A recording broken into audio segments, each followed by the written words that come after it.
Hey folks, the Field and Garden Podcast is honored to be partnering with the Growing for Market magazine. They have been publishing practical ideas and information for direct market flower and vegetable growers for over 31 years.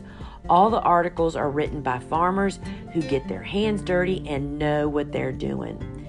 The magazine is still on the same mission as when the Flower Farmer book author Len Basinski founded this magazine back in 1992 to connect growers with the best ideas from other growers.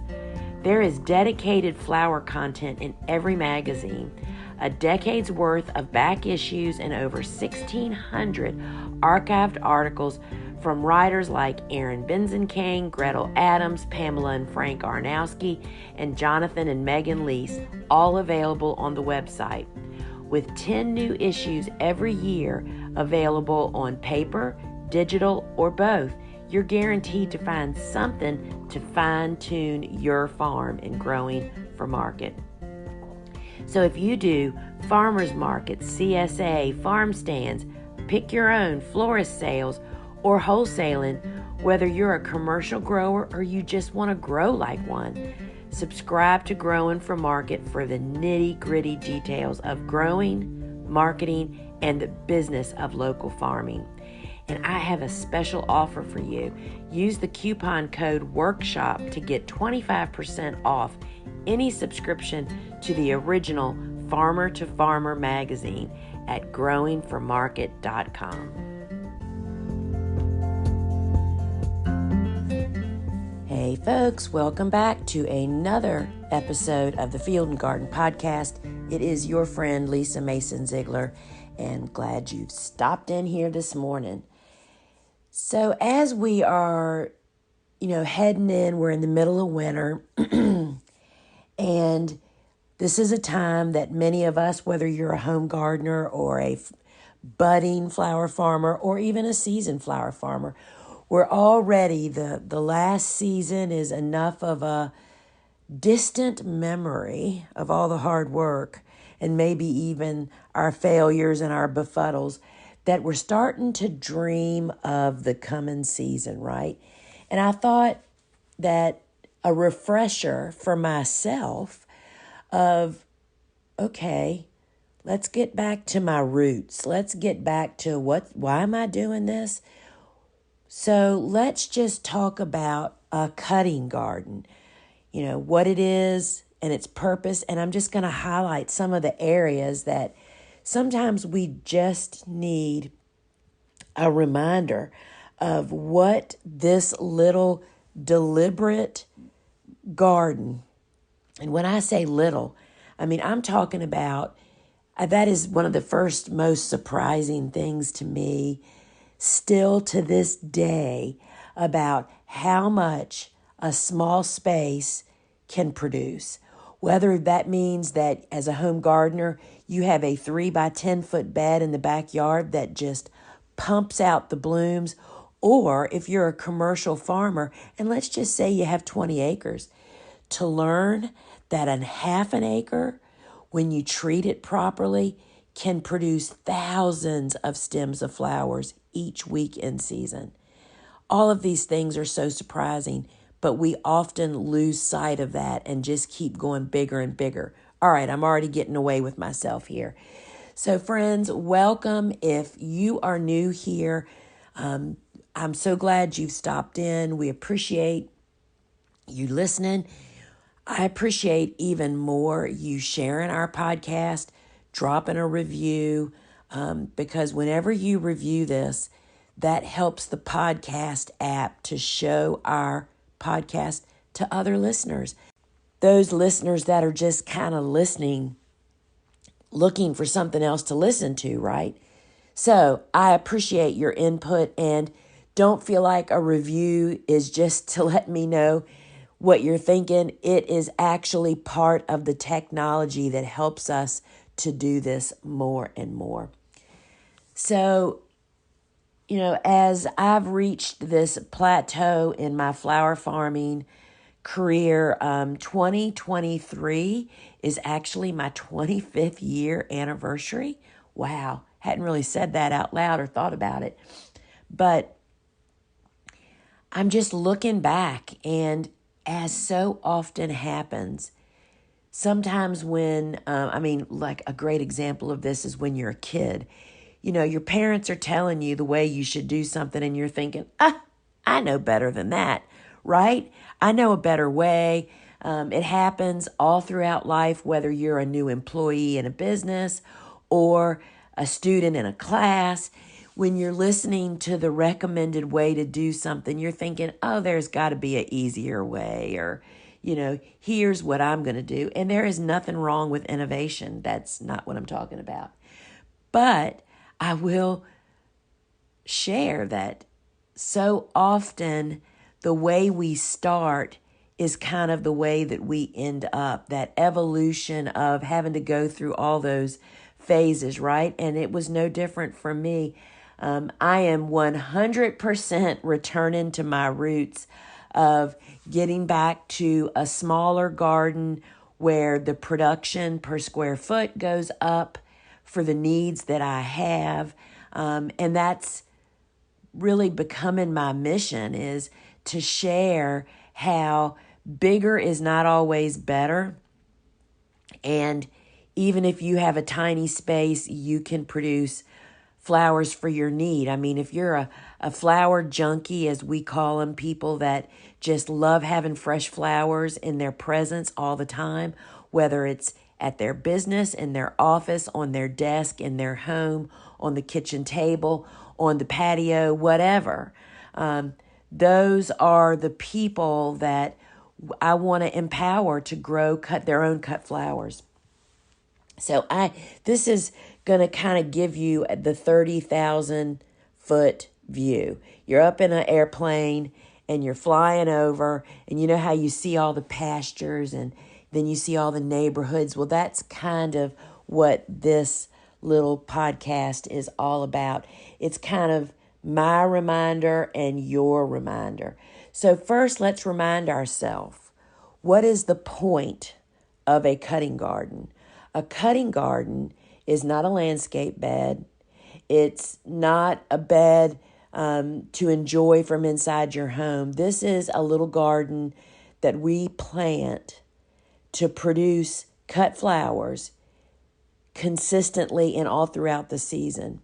And you can apply this to a vegetable and a herb garden too. So often the failure of vegetable and herb gardens is people only go out and harvest when they actually think they want something. That is not the way it works, friends, nor does it work that way with a cutting garden. You have to cut the garden regularly, consistently, and ongoing to actually keep the bed producing. So let's just say you have a cutting garden, but your family goes to the lake for 4 weeks in the middle of the summer for your summer house, right?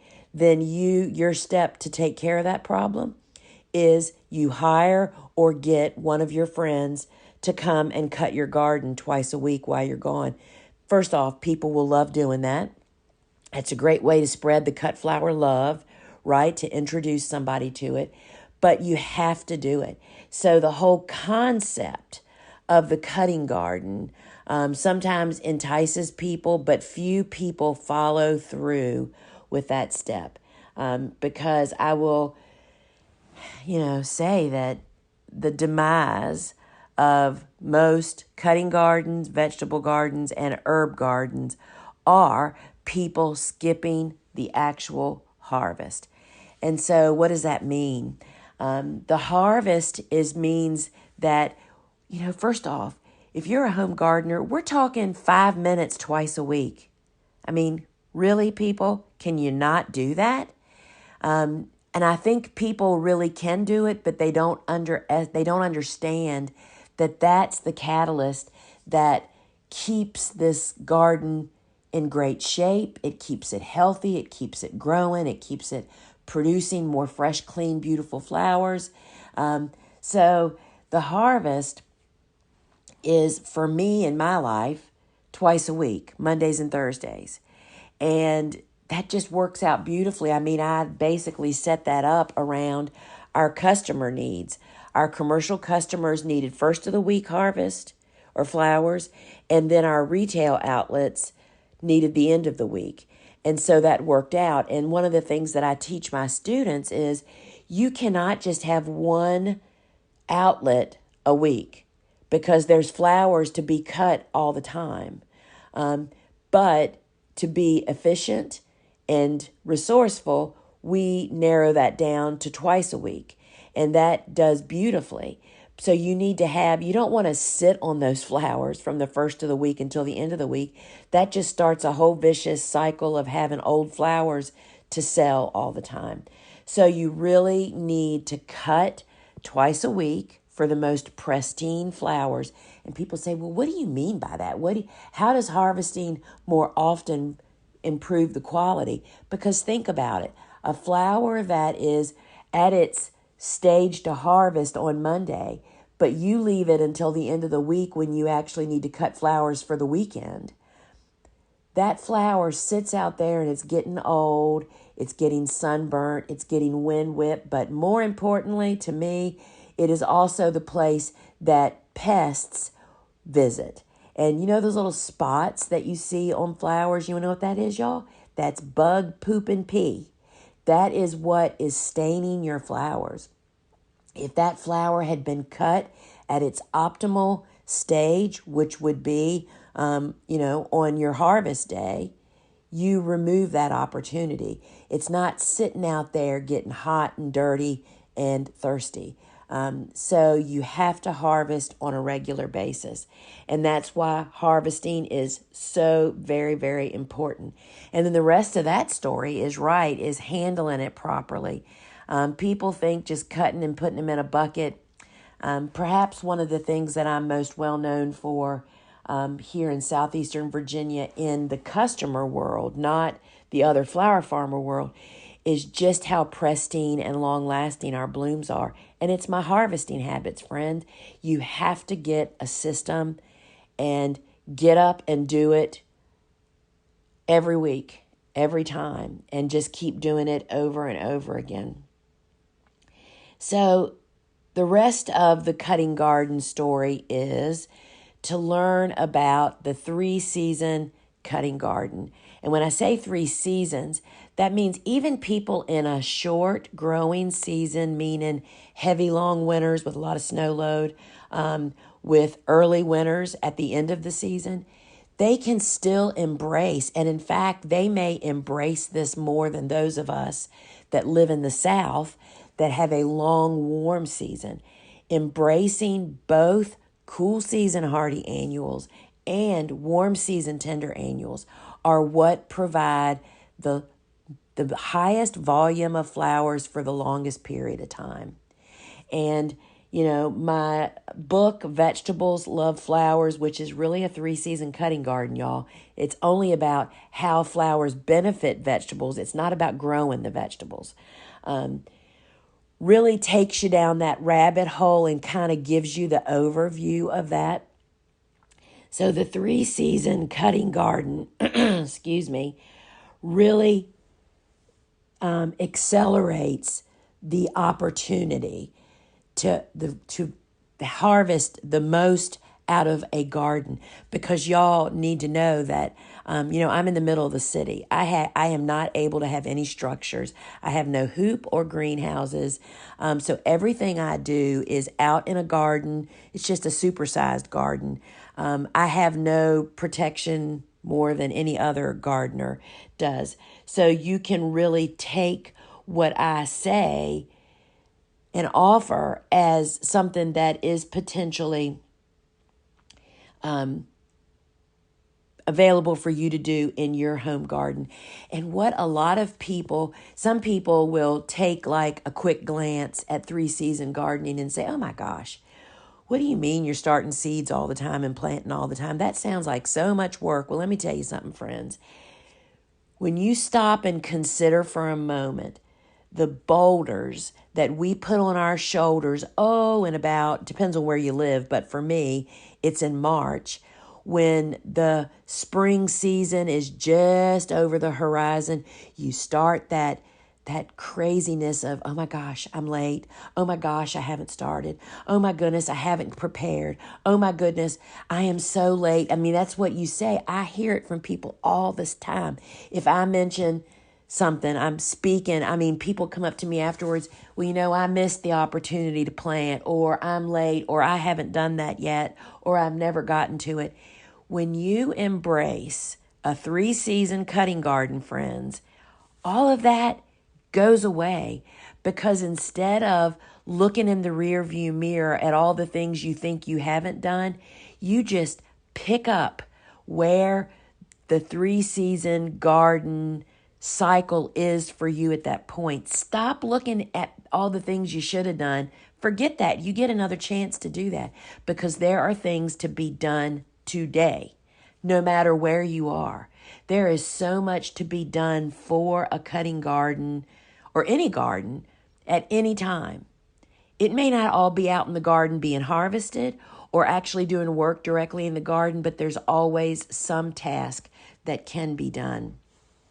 And that is the secret to the story, is embracing that 3-season cutting garden, and then learning the ebb and flow of that garden. You learn about what varieties to plant,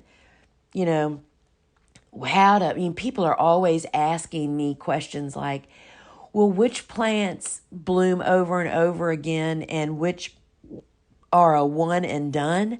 Well, that, unless it's a single stem variety of annual, like single stem sunflowers, it's really hard to forecast for other people in other areas. First off, branching annuals have the potential to produce over and over again, but it 100% depends on your skill and your actual conditions and when you planted it and how you cared for it and what you gave it. Do you see what I'm saying? So friends, you've just got to get out there and do it. So circling back to this cut flower garden, why are we actually planting it? We are planting it because we want cut flowers from our own garden, or we want to start a business. And it is so easy to fall down a rabbit hole, to get all caught up in, there are so many little niches within growing anything that you can get all caught up in. And you want to know what getting caught up in it does? It stops us from doing it, because you feel like you still don't know enough, that you don't have that exact right piece of equipment. Friends, just grab it up and run with it. Do it. Make mistakes. Those are the best lessons. The road to success is paved with failures and dollar bills. Literally, I can tell you that. If I had not, I am severely dyslexic and learning disabled, which those two things sometimes go together.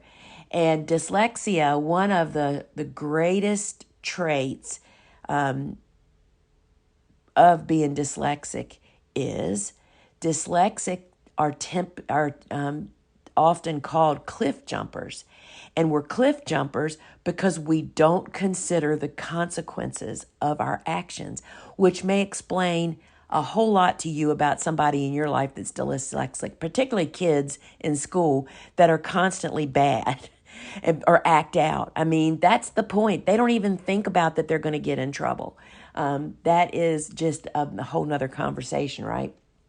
But some of the greatest entrepreneurs in history are dyslexic, and they'd have never gotten there had they not just thought, well, you don't even know till you try, right? Just do it. Just figure it out and go.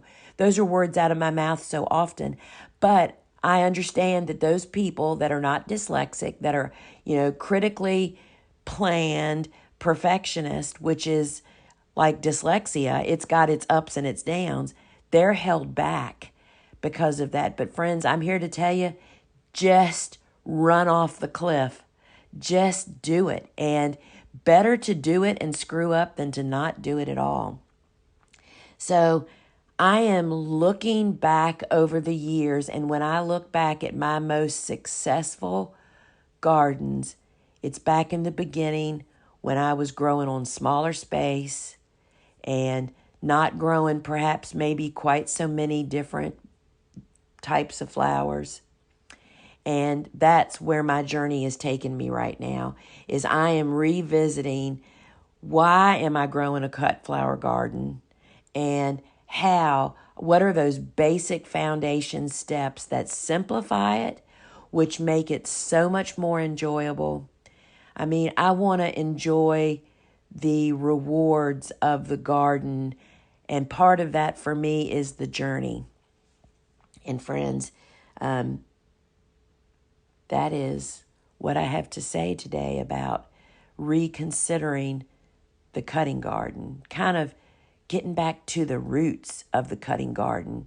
And that's a personal journey. I mean, what it is for you is totally different than what it is for somebody else. There is no wrong answer to that, right? So friends, this podcast is brought to you by thegardenersworkshop.com, where you'll find me. You can connect with me in so many different ways over there, as well as our online garden shop is there, where we just offer the same tools, seeds, and supplies that I use in my garden that you hear me mention, as well as my books, my online courses, the online courses of some of my peers that are just some of the greatest teachers.